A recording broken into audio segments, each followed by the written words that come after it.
Olá a todos, bem-vindos ao Café Ciência e Fé. Hoje estamos de volta com um tema ligeiramente diferente. Como é que um cientista católico vê o mundo? O que é que eu tenho de assumir para fazer ciência?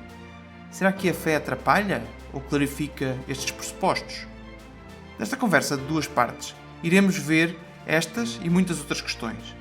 A ideia é mostrar a visão global, sem entrar em defesas muito cuidadas de cada um dos pontos, montando assim uma espécie de mapa para episódios futuros em que os abordaremos em mais detalhe. Aproveito para relembrar que se a relação da fé com a ciência e a razão é um tema que vos interessa, não deixem de subscrever ao nosso canal nas plataformas habituais. Subscrever, por gosto e partilhar, bem como fazer-nos chegar os vossos comentários, dizer o que mais gostaram, colocar questões e sugerir temas, são tudo formas de nos ajudar a divulgar e a continuar este podcast. Vamos já passar ao tema de hoje. Esperemos que gostem.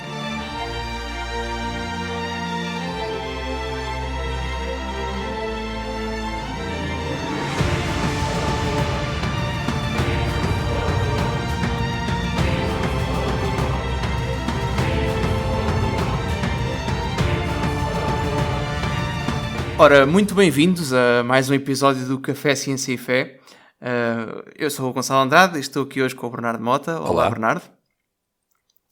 Então, para hoje nós pensámos em fazer um episódio um bocadinho diferente daquilo que temos feito.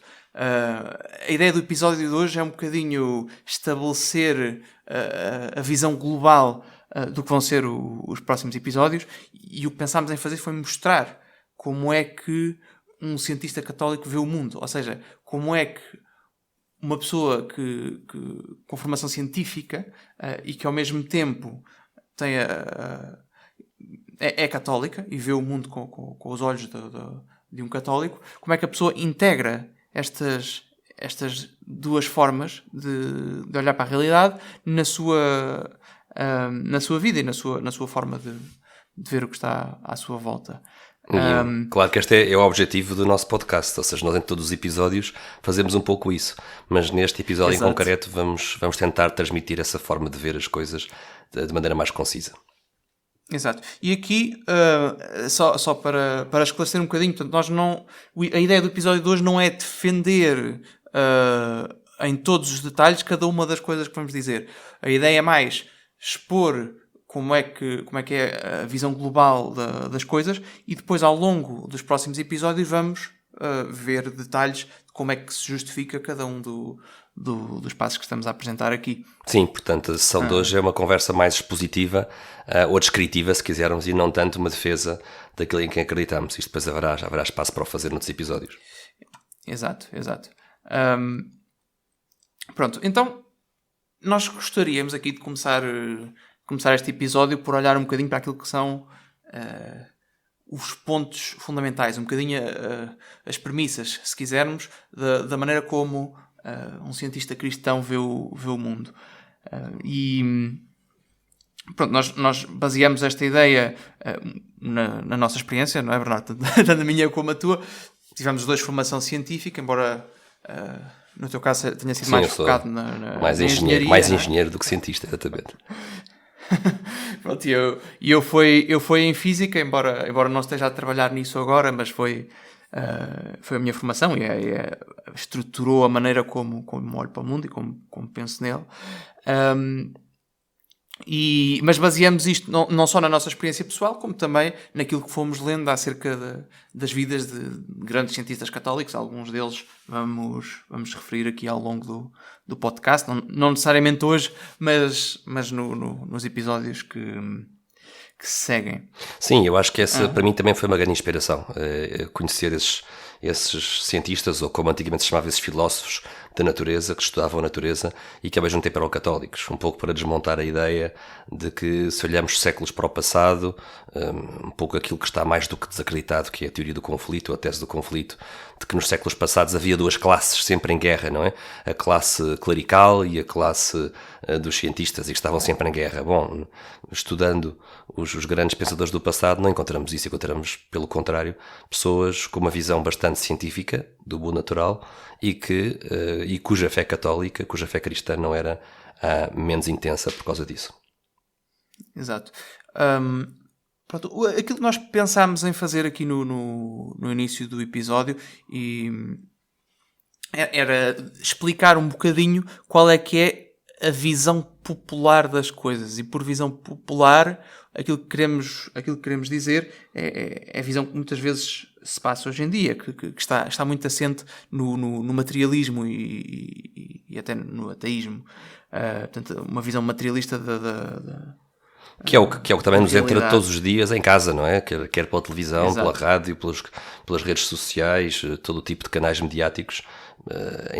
A visão do mundo que nos chega é a seguinte: tudo é matéria, só existe a matéria, ou matéria-energia, que no fundo a ciência tem vindo a descobrir e que fica para trás, fica nas areias do tempo, qualquer tipo de referência a conceitos espirituais ou a conceitos imateriais, porque supostamente, numa visão moderna das coisas, a visão da ciência obriga-nos, assim diz a narrativa popular, obriga-nos a sermos materialistas.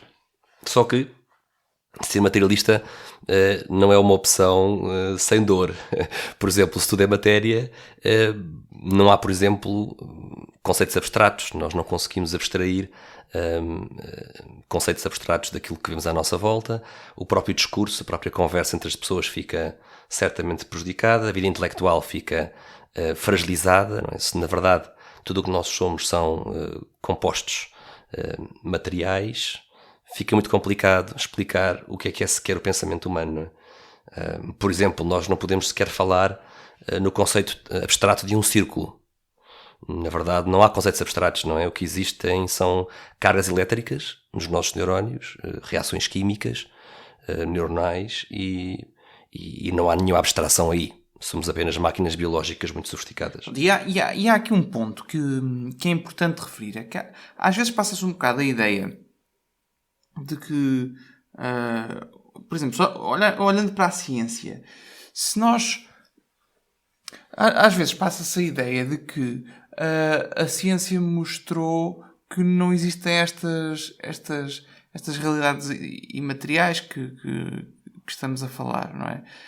Mas isto é uma ideia um bocado estranha, porque não faz parte do objetivo, não faz qualquer parte do objetivo da ciência procurar estas coisas. Portanto, estamos a colocar a questão ao contrário. Portanto, não é que a ciência tenha mostrado que o mundo imaterial não existe.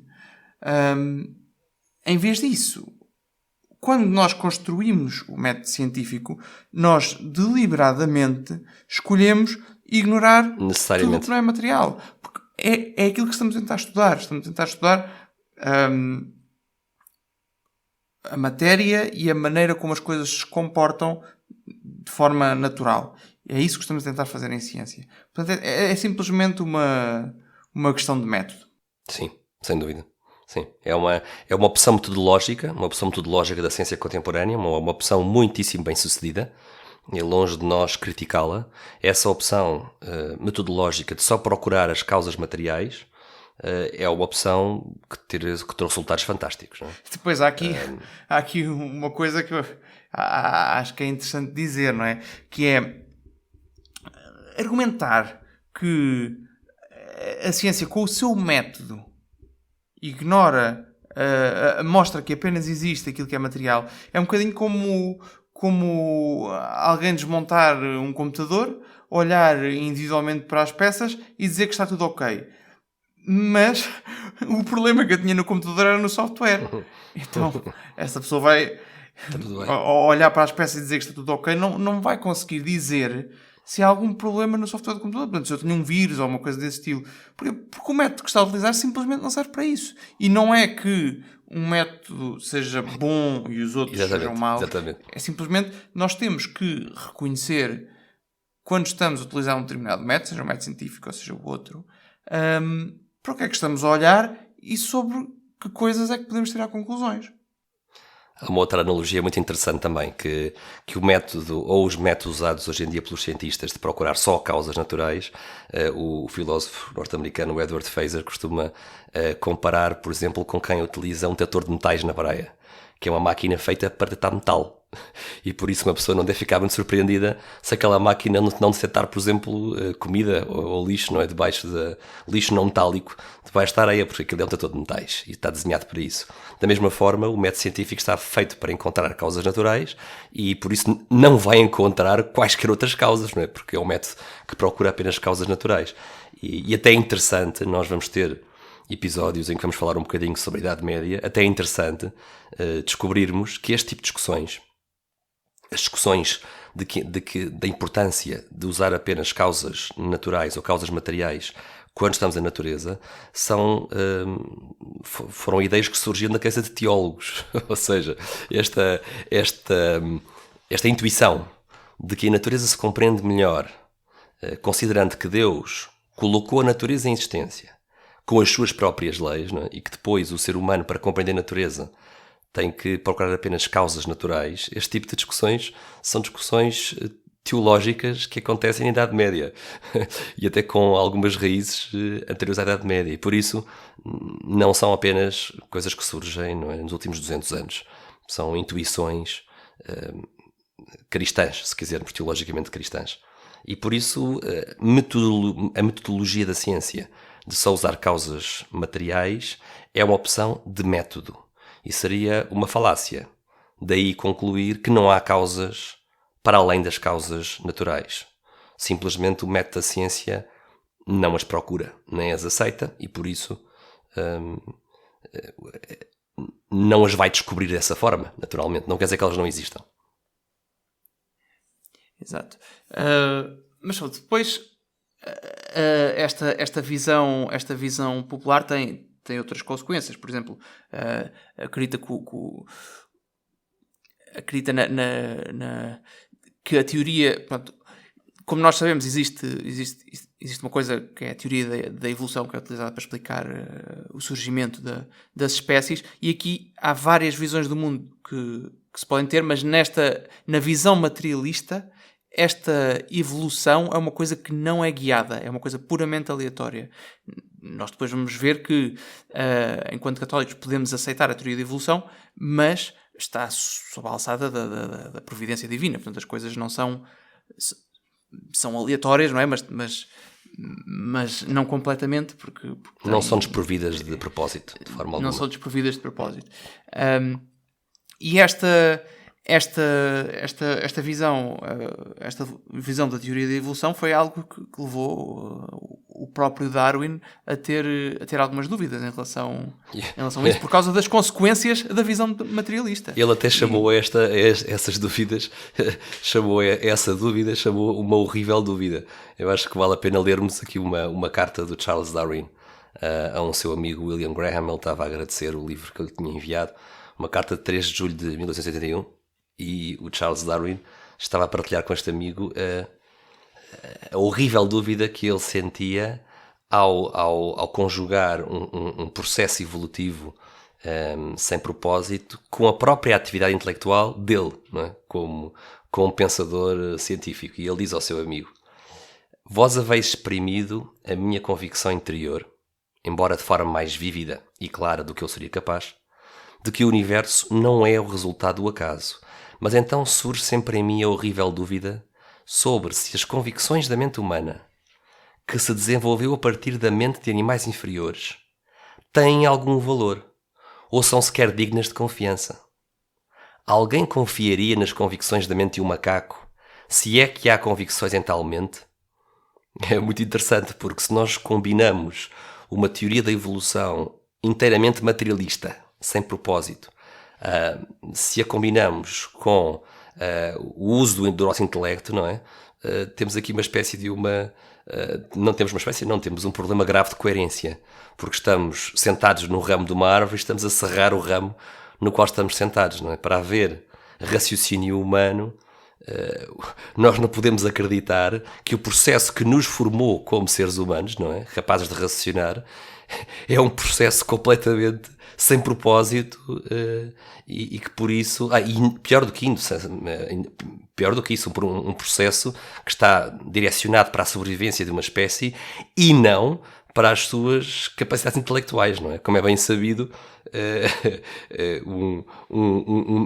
uma pessoa que tenha 2, 3, à medida que a pessoa for acumulando doutoramentos, não é? Isso não a torna provavelmente muito apta a sobreviver ou a se reproduzir de forma maciça, não é? E a gerar muitos descendentes. A atividade intelectual intensa é quase anti-darwiniana, e por isso há aqui esta contradição. Nem sempre ajuda. Sim, no fundo, há aqui esta contradição, no fundo, não é? Porque a sobrevivência do mais apto é uma aptidão fisiológica, não é uma aptidão intelectual.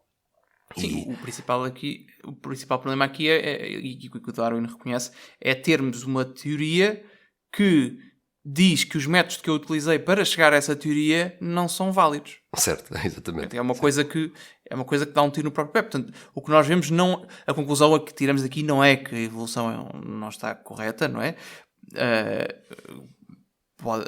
As espécies podem na mesma aparecer com base numa evolução ao longo de milhões de anos, mas tem que existir mais qualquer coisa a complementar esta teoria, além da visão puramente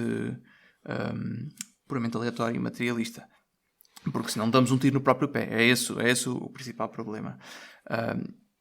E depois, finalmente, o último problema desta visão, o último, assim, nesta curta introdução, neste resumo que nós estamos a fazer aqui, é o problema do livre-arbítrio, não é? Porque se o processo foi como se estava aqui a dizer, não só não temos razão para confiar nos raciocínios que fazemos, como não temos nenhum motivo para acreditar que somos livres, não é?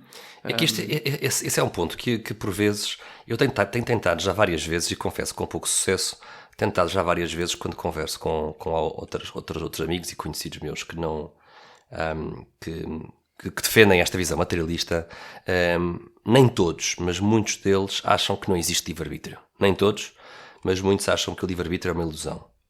E eu tenho tentado várias vezes, confesso com pouco sucesso, dizer que isso é uma atitude filosófica ou é uma opinião filosófica absolutamente incoerente e contraditória. E as pessoas ficam um bocado espantadas, mas porquê é que negar o livre-arbítrio é intelectualmente incoerente? Bom, para a pessoa poder pensar, para a pessoa poder ter liberdade intelectual para procurar a verdade e rejeitar o erro, não podemos ser máquinas determinísticas biológicas, não é? E por isso, se não há livre-arbítrio, tudo o que eu digo aqui, Gonçalo, tudo o que tu dizes, são estados numa máquina biológica. É apenas essa máquina a funcionar em vários estados. E por isso aquilo que nós dizemos da boca para fora, na verdade são padrões de sons que são causados pelos estados anteriores desta nossa máquina biológica, talvez por entradas exteriores ao nosso corpo, não é? Sinais de entrada exteriores ao nosso corpo, certamente com bastante dose de aleatoriedade, mas na verdade não há liberdade intelectual. No fundo, se nós somos máquinas materiais e determinadas, não é? Ou melhor, para ser mais rigoroso, se nós somos puramente máquinas materiais, quer dizer que os processos que existem dentro de nós são ou processos determinísticos, tal como os processos da física, ou são processos aleatórios, ou uma combinação dos dois. Mas a nossa mente não vai ter liberdade se for sujeita a leis deterministas. E trazer o aleatório também não ajuda, também não resolve, não é? E uma mistura de determinismo com aleatório não vai resolver isto. Por isso nós, para procurarmos a vida interior do intelecto, não é? E procurarmos a verdade, tem que haver algo em nós que está livre do determinismo e também está livre do aleatório. Porque senão não existe procura da verdade. No fundo, nós estamos a matar qualquer possibilidade de vida intelectual. É um bocadinho o mesmo problema que estávamos a falar com a questão anterior, não é? Porque, no fundo, qualquer ideia que nós defendamos, se é verdade que não existe livre-arbítrio, qualquer ideia que nós defendamos, nós só defendemos porque estávamos quase predestinados a defendê-la, não é? Não temos nenhuma garantia que tenhamos seguido um raciocínio válido para lá chegar. Simplesmente estávamos destinados a que a combinação de posições e momentos das partículas no nosso cérebro apontasse para defender uma determinada ideia. Certo. No fundo é como... Acaba por ser um bocado... É um tiro no pé também. Quando alguém nos diz não existe livre-arbítrio, dá vontade de lhe perguntar vamos lá então procurar descrever a equação diferencial que o fez dizer que não há livre-arbítrio, é isso? Ou seja, no fundo... Não, a questão é, qual foi o conjunto de raciocínios que fez a pessoa chegar à conclusão que não existia livre-arbítrio? Sim, Porque, não existindo livre-arbítrio, esse conjunto de raciocínios não é válido. certo. É uma contradição intelectual. E por isso, forçosamente, há livre-arbítrio. E se há livre-arbítrio, temos aqui um primeiro desafio, é esta visão materialista da realidade e do ser humano. Nesta nossa conversa de hoje... Eu diria que não é forçosamente, não tem necessariamente que haver livre-arbítrio, mas se nós admitimos que somos capazes de saber alguma coisa, então temos que admitir que há Que é o livre-arbítrio. Pelo não é? menos para Porque termos um discurso se nós coerente. dissermos, sim, se nós dissermos não há livre-arbítrio e depois começamos a defender coisas com base na lógica e fazendo raciocínios que necessitam de livre-arbítrio, estamos numa posição intelectual complicada, não é? Porque Contraditória. Estamos em contradição. as ferramentas que utilizamos para defender as coisas não são válidas. Sim, e isto levou-nos a montar este episódio procurando explicar a nossa perspectiva sobre o ser humano e a nossa perspectiva sobre Deus. E depois, no final deste episódio, vamos juntar as duas. Não é? O que é uma realidade em que existe o homem e existe Deus? E pegando no que estavas a dizer, Gonçalo, acerca da lógica, e olhando para o que é um ser humano a usar a lógica, nós usamos a lógica todos os dias para pensar e para conversar com os outros, nós tomamos de barato que as leis da lógica são universais. Ou seja, estas leis da lógica são válidas em qualquer local, em qualquer contexto, e nunca são violadas. O que é interessante, não é? Porque se o mundo fosse todo ele matéria, onde é que essas leis de lógica existiriam? Exato. E a ideia, penso que foi tua, Gonçalo, que esta importância da lógica, até na própria palavra lógica, não tem aqui uma raiz etimológica muito interessante, porque lógica vem do grego logos, que tem este duplo sentido de razão, mas também de palavra. E por isso a raiz etimológica da palavra lógica é palavra. E uma importância que tem a palavra dada, a palavra verbal, na vida intelectual do ser humano. No fundo, nós somos um animal que fala, que utiliza palavras, e essas palavras são uma expressão de uma vida interior intelectual. E por isso, para nós cristãos, a palavra é outra forma de falar de Deus. Sim, não, aqui a maneira como nós agora estamos a pensar estruturar isto é começar numa visão do ponto de vista do senso comum. Portanto, a parte, no fundo, um bocadinho o lado humano, coisas que nós experimentamos no dia-a-dia e que fazem parte da nossa visão do mundo. E como estavas a explicar, sim. Portanto, a primeira coisa que, no fundo, a primeira premissa que nós defenderíamos aqui na nossa visão cristã do mundo, cristã e enquanto cientistas cristãos, seria a ideia de que é possível o diálogo entre dois seres humanos. E esta ideia é fundamental e como nós dissemos agora mesmo, ao explicarmos os problemas do materialismo, nós, para acreditarmos que é possível este diálogo entre dois seres humanos, temos que acreditar, como estavas a dizer, que existem leis da lógica e que elas são universais. E de facto...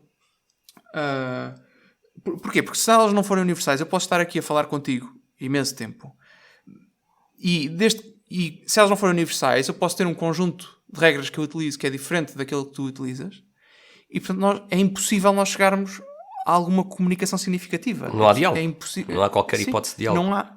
É impossível. Portanto, nós, se admitimos que podemos falar, temos que admitir que existem leis da lógica e que elas são universais. Mas elas serem universais cria aqui um problema significativo, como estavas a dizer, para o materialismo. Porque como é que estas leis que eu utilizo e que tu utilizas são universais e se forem redutíveis à matéria?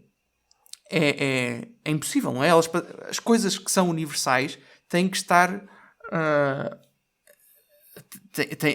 Tem que existir de maneira... Tem que existir sempre. Tem que existir sempre. Imaterial e tem que existir sempre e de forma imutável, como é o caso aqui das leis da lógica, não é? Sim, e podemos fazer um exercício muito simples. Podemos imaginar que, muito bem, chegámos aqui, até podemos supor que chegámos aqui de acordo com a teoria de evolução. Somos animais que raciocinam e que discursam e que falam uns com os outros, têm uma linguagem. E se amanhã desaparecesse a humanidade toda?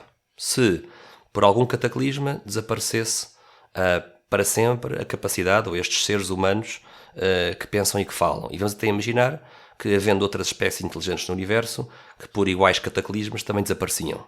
E de repente no universo não havia um único ser vivo capaz de pensar e de falar. Será que a lei lógica da não contradição desaparecia? Não. Continua a ser verdade que, por exemplo, ou o Sol existe ou o Sol não existe. Não é? Eu não posso dizer o Sol existe e não existe. Do mesmo ponto de vista. Não é? Eu não posso dizer uma coisa e o seu contrário do mesmo ponto de vista. Por isso, estas leis da lógica, que são necessárias para o nosso discurso, parecem existir de uma forma completamente independente da existência de seres capazes de as usar. E isto é uma simples forma de refutar o materialismo. Exato. Sim, e repara como estavas a falar, a fazer a ligação com a perspectiva cristã aqui, embora estejamos ainda longe neste primeiro ponto de ter uma perspectiva cristã, não é? Ela faz parte da perspectiva cristã, mas não a justifica. Existe uma relação bastante profunda, porque quando nós olhamos, por exemplo, para o Evangelho de São João, como tu estavas a dizer, o Evangelho de São João, como é que começa? No princípio era o Verbo, e este Verbo nós identificamos com a segunda pessoa da Santíssima Trindade, que é Jesus Cristo, que é Deus, não é? Mas esta palavra Verbo, como tu estavas a dizer, também se pode traduzir por palavra, não é? E é a versão latina da palavra logos, que é o que está no original grego, de onde vem lógica e razão. E, portanto, existe uma relação muito profunda na perspectiva cristã entre as leis da lógica e o próprio Deus. E isto é algo extraordinário. E há até um conjunto de analogias muito típicas de se fazer no cristianismo, por exemplo, entre a vida intelectual de Deus Pai, que é a vida do pensamento, e depois a palavra preferida, que é o Deus Filho, no fundo, que é a criação.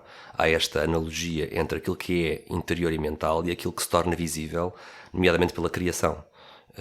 E esta analogia, por vezes, no passado, houve quem a fizesse, inclusive usando a imagem da música. O músico, o compositor, primeiro tem o pensamento. Há aqui uma espécie de uma relação causa e efeito que acontece entre a mente do compositor e depois a própria escrita ou a própria execução da música.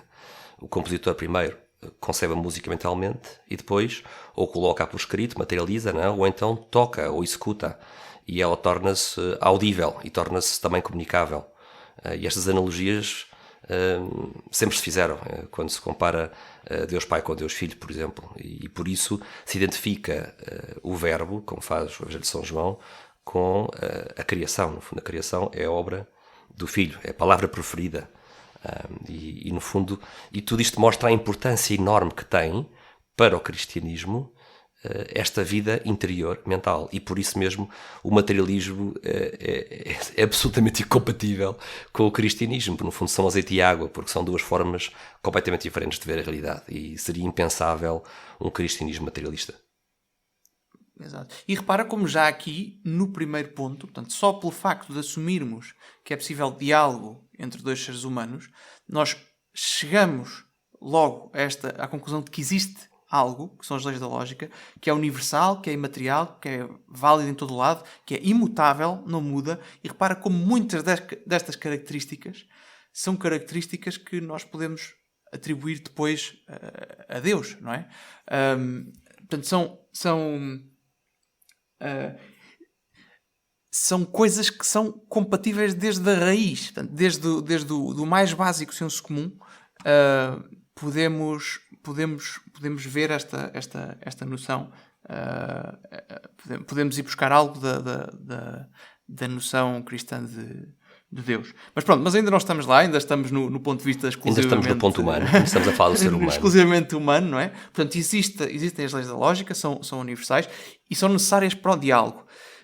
De reparar aqui que temos que fazer uma distinção entre aquilo que nós estamos a chamar aqui de diálogo, que envolve conceitos abstratos, raciocínio lógico, e o conceito que nós vamos chamar aqui comunicação, não é? Porque nós conseguimos, qualquer pessoa que tenha animais de estimação ou assim, sabe que consegue comunicar razoavelmente com eles.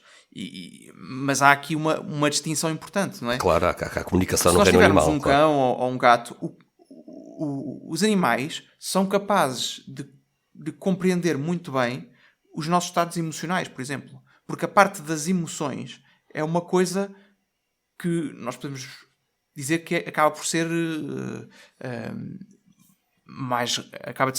por ser redutível à matéria, não é? O cão percebe se nós estamos tristes, se estamos alegres, se estamos a querer brincar. Isso são coisas que não envolvem raciocínio abstrato e que são muito corporais, não é? No fundo, existem cadeias causais que atravessam todo o reino animal, não é? Entre espécies e Exato. na mesma espécie Exato. e entre espécies diferentes. Portanto, claramente não estamos aqui a negar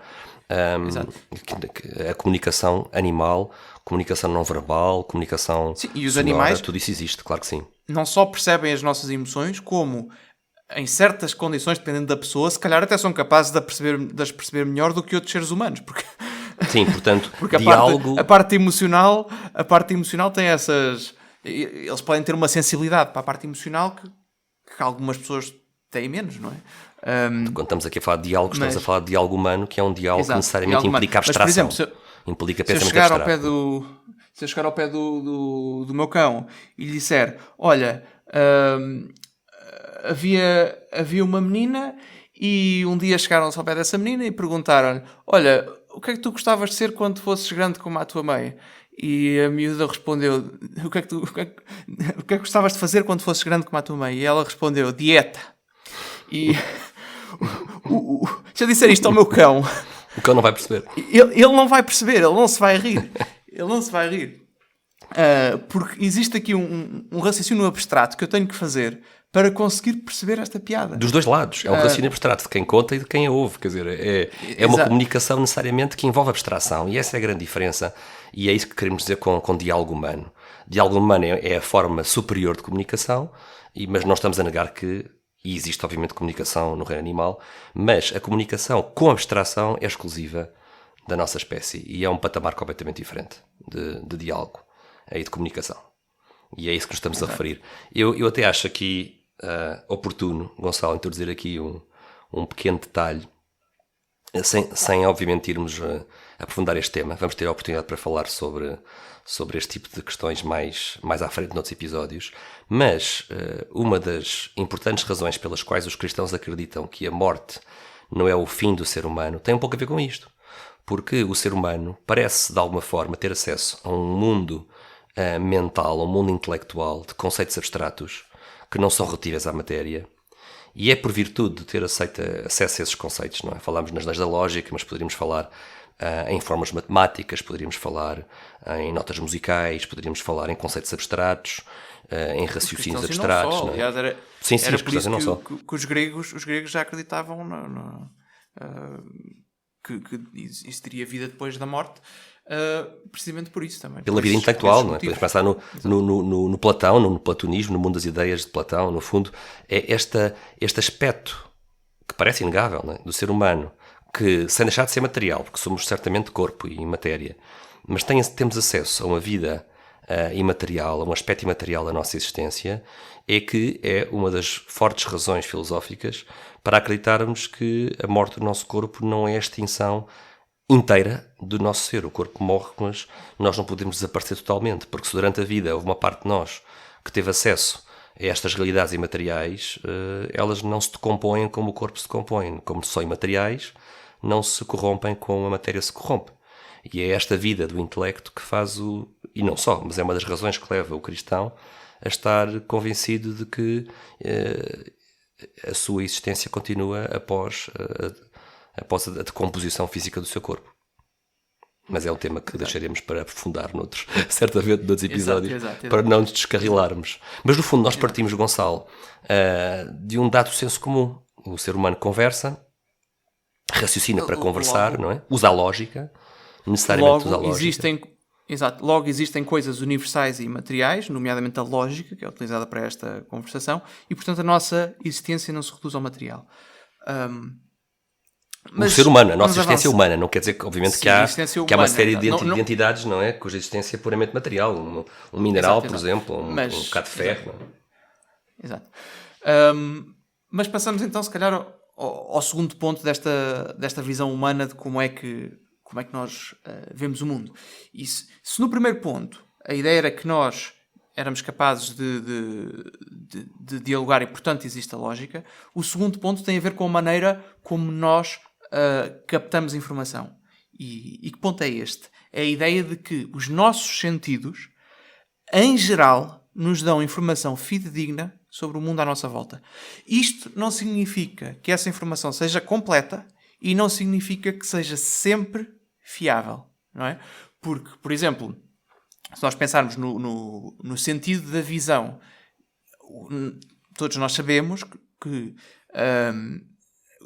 a nossa visão só capta uma gama bastante limitada do espectro eletromagnético, que se chama, por causa disso, não é? Chama-se a gama do visível. Nós não conseguimos ver com os nossos olhos ultravioletas ou infravermelhos, raios-x, etc. Mas sabemos que essas radiações existem, que nós, com os nossos sentidos, não somos capazes de ver. Portanto, a informação é incompleta.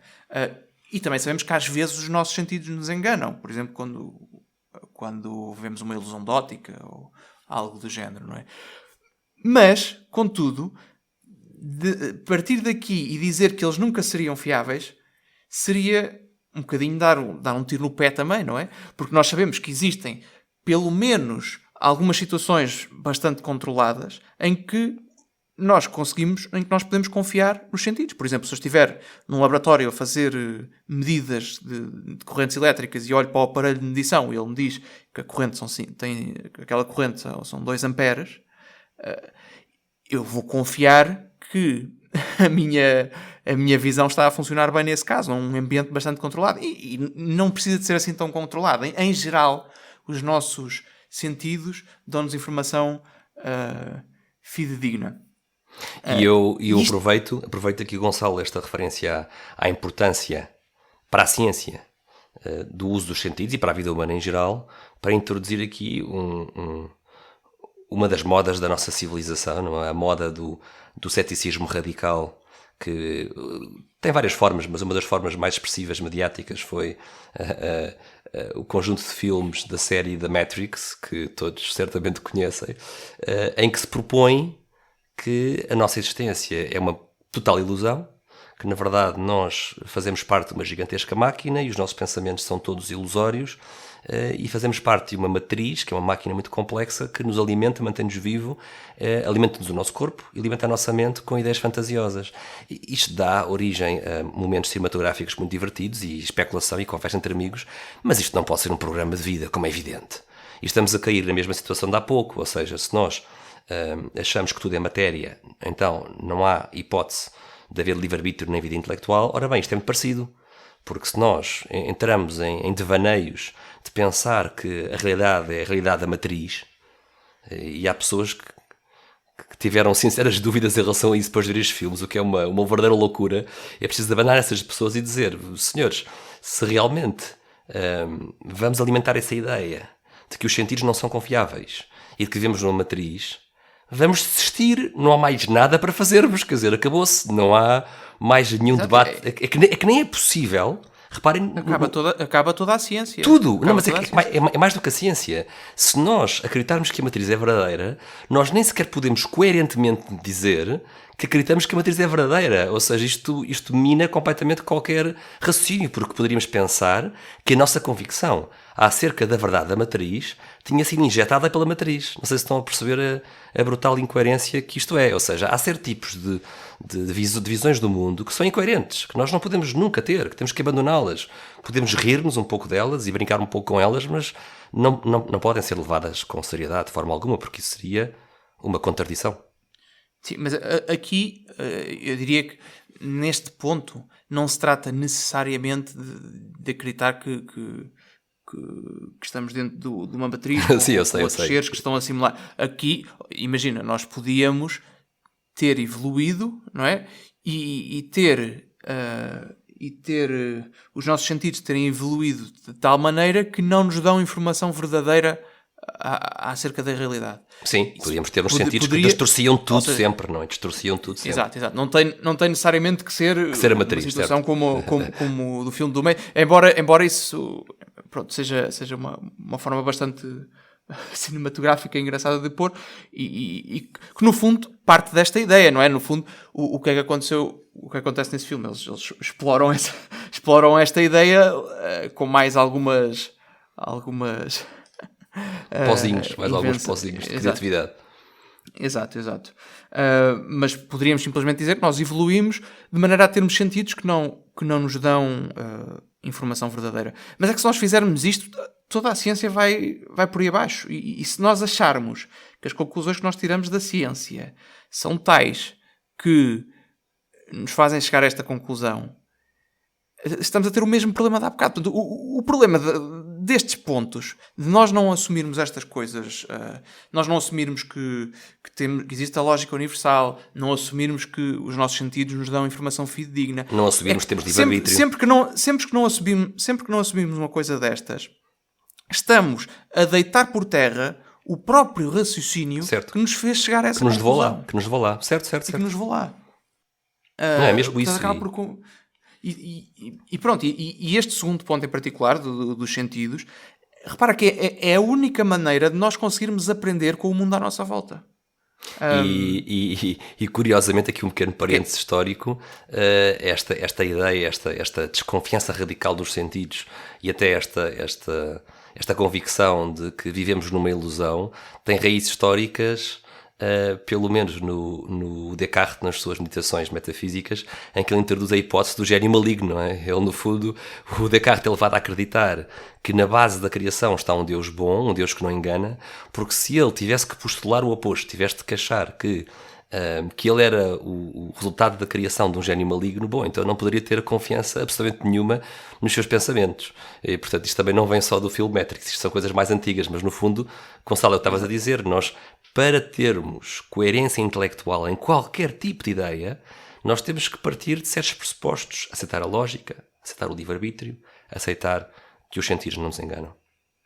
Ou pelo menos que os nossos sentidos são, de forma geral, fidedignos. Pode ser que, naturalmente, há miragens no deserto, obviamente não estamos a dizer que os sentidos são infalíveis, mas temos que ter confiança generalizada nos sentidos.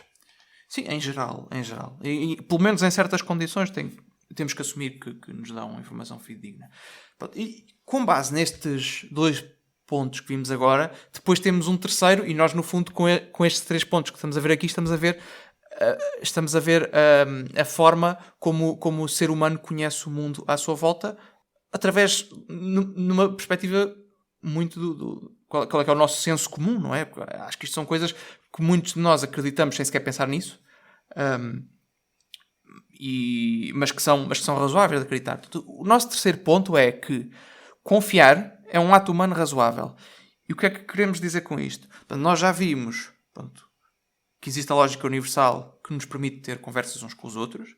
Já vimos que os nossos sentidos em geral funcionam e isso também nos permite ter conversas uns com os outros, não é? Porque sem a audição, ou visão para ler é difícil termos conversas, não é?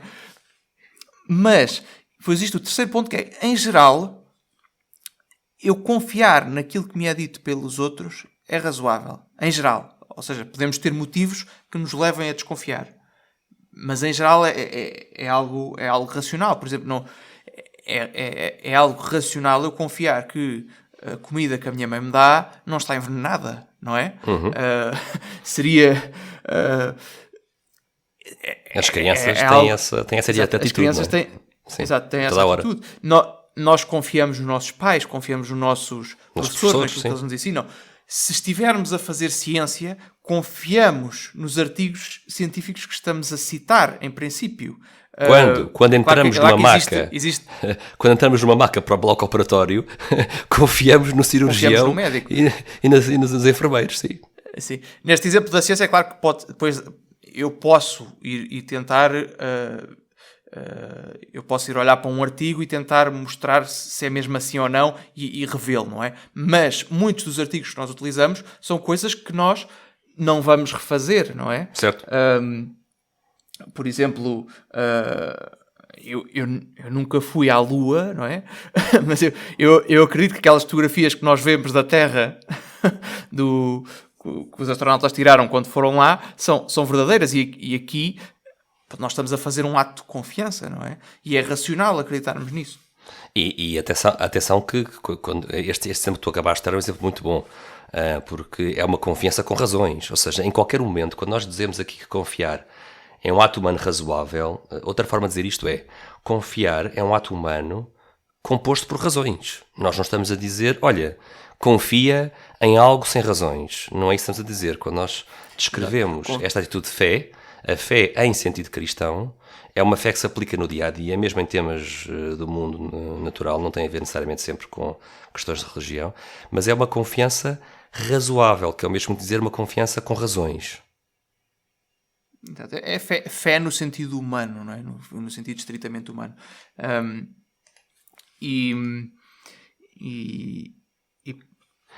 E esta fé é um ponto importante, esta fé é também porta de conhecimento, fonte de conhecimento, porque se eu, ao confiar, por exemplo, num livro que eu estou a ler, ao confiar no seu autor, eu acabo por aprender coisas com esse autor. Ao confiar no meu professor, aprendo coisas com o meu professor. Ao confiar no meu avô, aprendo coisas com o meu avô. Ou seja, esta confiança humana também permite à espécie humana crescer em termos de conhecimento individual e coletivo. Sim, e é através de notar que é através disto que nós obtemos a maior parte do nosso conhecimento. Sim, isto representa a enorme fatia. Maioria. Sim. Nós não temos tempo de vida para investigar tudo por nós próprios. Nós, sobretudo, confiamos ao longo da nossa existência. Sobretudo. Exato. Se tu pensares um bocadinho, por exemplo, questões que às vezes estão na berra hoje em dia, não é? Aquela questão de haver malta que diz que a Terra é plana, não é? Isto é um problema de confiança. Sim, porque a esmagadora maioria das pessoas que diz que a Terra é redonda não sabe explicar porque é que acha que a Terra é redonda. Sim. Se lhes pedirmos para diz que a Terra é redonda. Sim, diz que a Terra é redonda porque lhe ensinaram na escola. Certo. Se não tivessem ensinado, não saberia dizer porque é que a Terra é redonda. E aqui vemos que é um problema de confiança. E também é por causa disto que é algo tão destrutivo para a sociedade espalhar o hábito de mentir, não é? Qualquer é nocivo para o nosso, tanto para a ciência como para a sociedade no geral, o ato de mentir, porque vai praticamente à raiz da maneira como nós obtemos conhecimento sobre o mundo à nossa volta. Sim. É um pecado capital para a vida intelectual do ser humano, a mentira. Por muitas boas razões que por vezes se procurem sempre encontrar para se mentir. E eu concordo inteiramente contigo. Eu acho que este surgimento deste movimento terraplanista e até, por exemplo, de quem nega que o homem aterrou na Lua e outras loucuras que tal, estes movimentos são um sintoma de um mal-estar numa grande parte da sociedade que está a perder confiança nas universidades, nos professores, nos académicos, nos cientistas. Isto é muito preocupante. E também não é por acaso que isto acontece, porque infelizmente o que nós assistimos hoje em dia em algumas universidades e em alguns meios académicos é precisamente um tipo de exercício contra a verdade, um tipo de exercício contra a factualidade que gera desconfiança. E é muito perigoso entrar por esse caminho. Muito perigoso entrar por esse caminho. É um dos problemas da politização do ensino, da ciência, não é? E do ensino, que as pessoas tornam-se desconfiadas. Portanto, quebra-se esta relação de confiança que, como estávamos a dizer, através da qual nós temos a maior parte do nosso conhecimento. E a sociedade opera com base nessa noção de confiança, não é? Exato. Nós podemos imaginar que não são precisos muitos anos para uma população que esteja de confiar nos cientistas, nos professores, nos políticos, nos médicos, nos polícias, em poucos anos, às vezes até poucos meses, essa sociedade pode cair na guerra e na barbárie. Não é muito difícil, não é? É muito fácil Exato. perder aquilo que demorou séculos a construir com muito esforço. Exato. Por isso, em conclusão, Gonçalo, é humano confiar na lógica, confiar no uso da lógica quando a razão humana trabalha, não é? Nas leis da lógica, confiar nos nossos sentidos e confiar nos outros. São 3 atitudes profundamente humanas e que os cristãos adoptam-nas de forma intrínseca à nossa fé, e contra aqueles que dizem que o senso comum ou que este tipo de coisas são conceitos que não são científicos, a nossa resposta é esta: atacar qualquer destes pontos a que referimos, negar as leis da lógica, negar que os sentidos são confiáveis, ou negar que a atitude correta é confiar primeiro, é entrar em contradição. É uma atitude, este ceticismo em relação às coisas básicas, estes pressupostos fundamentais, esse ceticismo é incoerente. É como se eu estar sentada num ramo de uma árvore e serrar o próprio ramo. É incoerente negar qualquer dos princípios que até agora nós estamos aqui a defender. É anticientífico, é anti-humano até. Destrói qualquer conclusão que eu possa tirar Sim. da ciência. No fundo diz que aquilo que eu estou a fazer não interessa. Não tem bases para se sustentar.